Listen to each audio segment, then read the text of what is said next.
여러분 안녕히 주무셨습니까? 우리가 잠든 사이 어떤 일이 있었을까요? 저희 굿모닝 글로벌과 함께 체크해 보시죠. 먼저 지난 금요일 미국 증시의 움직임부터 확인해 보도록 하겠습니다. 자, 지난 금요일 미국 증시는 다시 한번 강한 상승을 보였습니다. 3대 지수가 동반 올랐고요. S&P 500 지수는 다시 한번 사상 최고치 행진을 이어갔습니다. 지난 금요일부로 S&P 500 지수는 7거래 연속 사상 최고치 행진을 이어갔는데 이 내용이 시장의 헤드라인을 장식하긴 했지만 이날 다우 지수와 나스닥 지수도 사상 최고치로 마감이 됐습니다. 이날 시장이 올랐던 가장 큰 이유는 바로 미국 고용 시장이 강하게 개선되고 있다는 점을 다시 한번 확인했기 때문이었었는데요. 미국 노동부에 따르면 지난 6월 미국의 비농업 부문 고용이 85만 건을 기록했습니다. 다우존스의 예상치가 70만 6천 건이었기 때문에 예상했던 것보다 고용 시장이 상당히 강했다는 것을 보여줬는데 다만 실업률은 소폭 올라서 5.9%를 기록했습니다. 그러면서 이 지표가 조기 금리 인상 내지는 조기 테이퍼링 신호로 받아들이지는 않다 보니까 시장에서는 긍정적으로 다가왔습니다. 자, 이처럼 상당히 강력한 시장의 상승으로 지난주를 마감했는데요. 이번 주는 어떤 움직임을 펼치게 될 것인가? 일단 오늘 밤은 미국 시장은 휴장을 하게 됩니다. 독립기념일이 일요일이었기 때문에 월요일에 대체 휴일을 적용하게 된 거고요. 휴장 일정 체크하시길 바라겠습니다. 또 이번 주에는 FOMC 의사록이 공개됩니다. 이미 시장에서는 FOMC 회의 결과 직후에 이 내용을 대체로 소화했기 때문에 크게 악영향을 미칠 가능성은 낮지만 시장 참가자들은 연준 위원들이 테이퍼링에 대해서 어느 정도의 논의가 진척되고 있는지에 대해서 관심을 기울이게 될 것입니다. FOMC 회의 의사록 이번 주에 체크해 보시면 좋을 것 같고요. 자, 지난 금요일 어떤 특징적인 기업들이 있었는지 살펴보도록 하겠습니다. 먼저 보잉부터 볼 텐데요. 737 화물기가 호놀룰루 앞바다에 비상 착륙했다는 소식이 전해지면서 보잉의 주가가 1.27% 내린 채 마감이 됐습니다. 자, 버진 갤럭틱의 주가 움직임도 한번 살펴보도록 하겠습니다. 자, 제프 베조스의 블루 오리진이 7월 20일에 이 우주로 출발을 할 예정이죠. 그런데 그보다 9일이나 앞서서 버진 갤럭틱이 선수를 쳤습니다. 리처드 브랜슨 회장을 태우고 7월 12일에 먼저 우주로 떠날 것이라는 점을 선전포고를 했는데 덕분에 버진 갤럭틱의 주가가 4% 오르긴 했습니다. 하지만 장 초반 급등에 비해서는 상승 탄력이 매우 크게 줄어든 상태로 마감이 된 거고요. 자, 이어서 크리스피 크림도 보도록 하겠습니다. 도너츠 브랜드로 유명한 크리스피 크림이 5년 만에 시장에 재상장을 했지만 상장 초기 변동성이 굉장히 급심하게 나타나고 있습니다. 상장 당일만 하더라도 시초가가 IPO 가격에 미치지도 못했었는데 그 다음 날 23%나 급등을 했고요. 하지만 지난 금요일에는 8.9% 다시 하락했습니다. 상장 초기 변동성이 상당히 크게 나타나고 있다는 점 알고 계시면 좋을 것 같고요. 자, 이어서 디디 추싱 보겠습니다. 중국판 우버인 디디 추싱, 미국 시장 상장 명칭은 디디 글로벌이죠.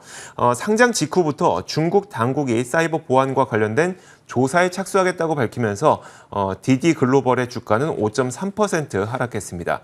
자, 반대로 우버의 경우에는 상승했는데 뱅크 오브 아메리카에서 강한 업사이드 가능성이 있다고 평가를 내렸습니다. 그러면서 매수 의견을 재확인했고요. 덕분에 2.2% 주가가 오른 채 마감이 됐습니다. 자, 마이크로소프트는 골드만삭스에서 윈도우 11이 공개된 이후에 이 매수 의견을 재확인했고 이 덕분에 마이크로소프트의 주가도 2.3% 올랐습니다. 하지만 이날은 마이크로소프트뿐만 아니라 빅테크 기업들의 그 시장 환경이 전반적으로 좋았다는 점도 영향을 미쳤을 것으로 보입니다.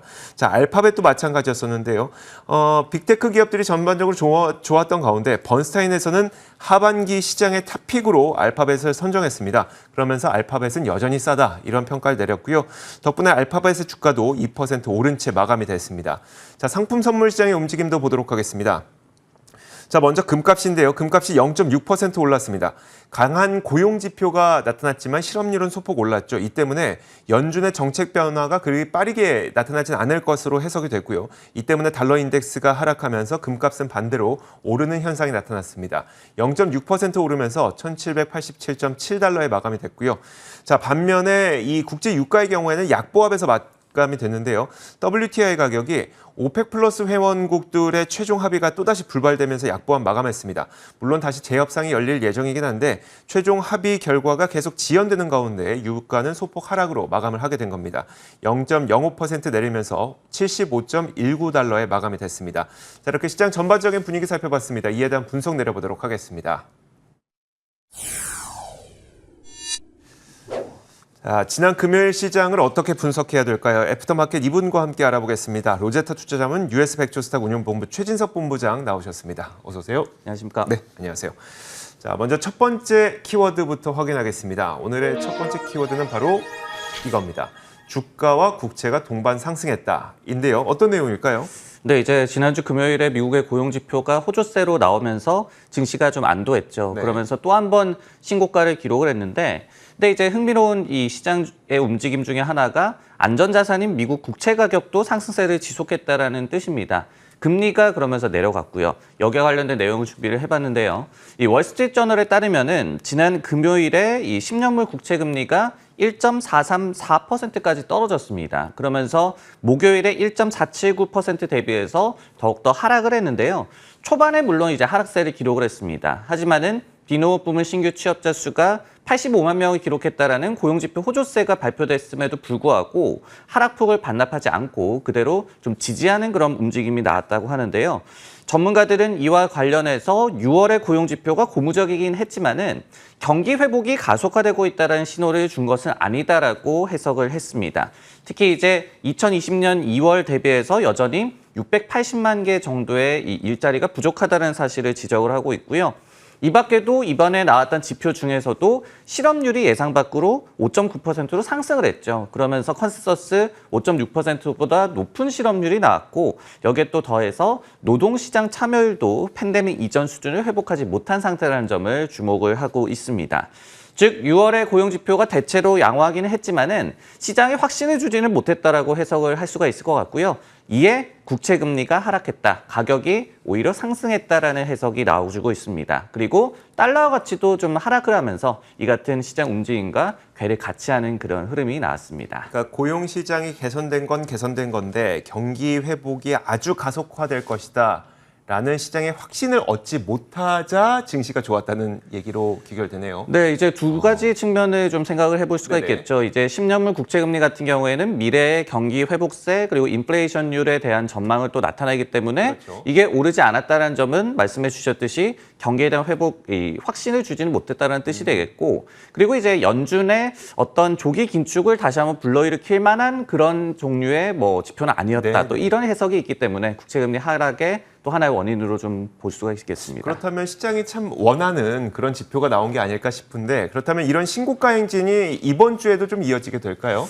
사실은 이번에 고용지표가 나오고 많은 전문가들, 예를 들어서 존 행콕 인베스트먼트라는 그 기관에서도 고용 회복이 지속이 되기는 했지만은 실업과 그리고 임금 상승 압박이 여전하다라고 얘기를 했습니다. 그리고 시장이 굉장히 좋아하는 단어죠. 골디락스 지표가 나왔다라고 해석을 했습니다. 그러면서 또 이제 연준도 이번 고용지표에 기반해서 자신들의 통화정책 계획을 수정하지는 않을 것이다라고 분석을 했습니다. 그런 의미에서 보자면은 이번 주 시장을 또 전망을 해볼 때 수요일에 FOMC 의사록이 발표가 되는데 시장에서 굉장히 뭐 좀 의미가 퇴색될 수가 있다. 시장 영향이 좀 미미할 수도 있다. 이렇게 해석이 많이 나오고 있습니다. 하지만은 그거는 뭐 아직 모르는 그런 상황이죠. 그리고 특히 6월에 FOMC에서 연준에서 테이퍼링 논의를 언제 시작할지에 대해서 논의를 했다라고 얘기를 했었죠. 그러다 보니까 이번 의사록에서 여전히 테이퍼링과 관련한 좀 디테일한 사항을 확인해 봐야 한다라는 목소리가 많이 나오고 있고요. 여기에 한 가지 더해서 CNBC에서는 월요일에 이제 휴장도 좀 끼어 있고, 그리고 통상적으로 어닝 시즌을 앞둔 그런 장세에서는 거래량이 좀 적은 그런 상황이 벌어지기 때문에 예상 밖으로 FOMC 의사록이 시장에 큰 영향을 줄 수도 있다라고 얘기를 했습니다. 이런 부분도 이번 주에 좀 체크를 하면 좋을 것 같습니다. 알겠습니다. 자, 지난 금요일에 있었던 이 고용 지표와 더불어서 이번 주에 핵심 변수까지 좀 짚어주셨어요. 자, 이어서 두 번째 키워드 살펴보도록 하겠습니다. 두 번째 키워드는 바로 이겁니다. 자, CEO 사퇴가 과연 호재인가라는 그 키워드인데요. 보통 이제 뭐 창업자의 사퇴는 뭐 기업의 악재로 해석이 되기도 하고 주요 기업 임원들이 사퇴를 하는 것도 악재로 해석되긴 하는데 뭐 반드시 그런 것만은 아닙니다.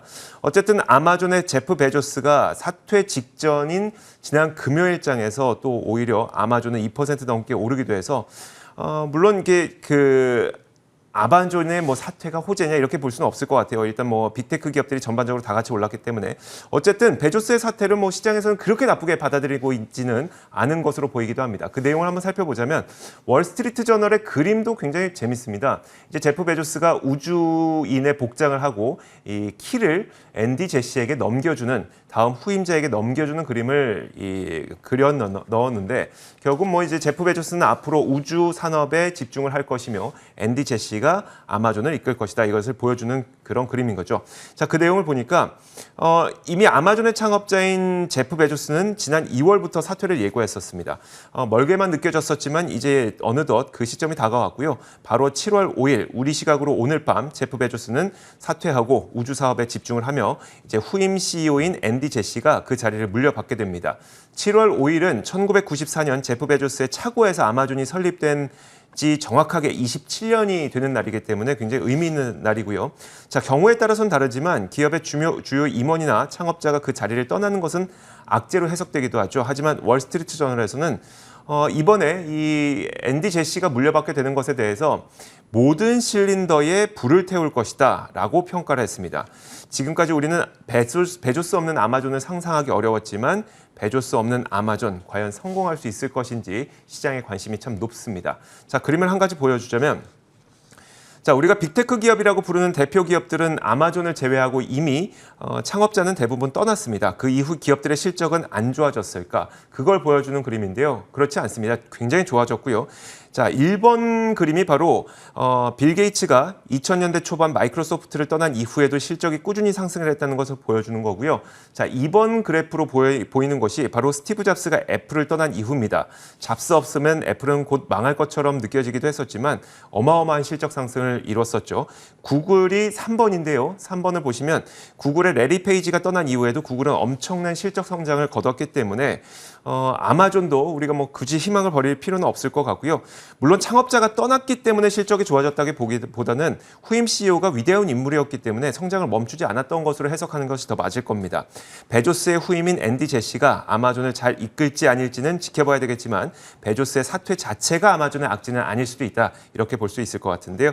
자, 본부장님 그렇다면 월가에서 앤디 제시에 대해서 어떻게 평가하고 있는지도 궁금하고요. 앤디 제시가 이끄는 아마존에 대한 그 전망도 나오지 않았을까 싶은데 어떨까요? 네, 지난주 금요일 미국 시장에서 딱 좀 대비되는 흐름이 나왔죠. 네. 바로 이제 사장이 이 IBM 같은 경우에는 물러난다라고 발표가 나왔어요. 근데 이제 주가가 4.6%나 급락을 했습니다. 그렇기 때문에 경영진 변화에 시장이 좀 부정적인 반응을 보여주는 좋은 예시가 나왔는데 반면에 이제 아마존은 상황이 좀 다른 모습이었죠. 실제로 이제 지난 2월에 제프 베조스가 사임한다라는 그런 소식이 전해졌을 때도 나쁜 의견보다는 괜찮은 의견들이 많았습니다.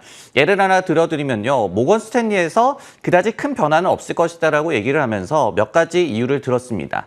첫 번째로 베조스가 계속해서 이 회사의 핵심적인 전략적 결정에는 관여를 할 것이다. 그리고 두 번째로 앤디 제시도 아마존에서 20년 이상 근무한 그런 인물이고 AWS, 클라우드 서비스를 굉장히 좀 발전시킨 인물이다라고 얘기를 했고요. 그렇기 때문에 아마존의 어떤 기업 문화라든지 사업 수행의 기준을 잘 이해하고 있다. 그래서 베조스가 이끌 때와 그다지 큰 변화가 없을 것이다라고 분석을 했습니다.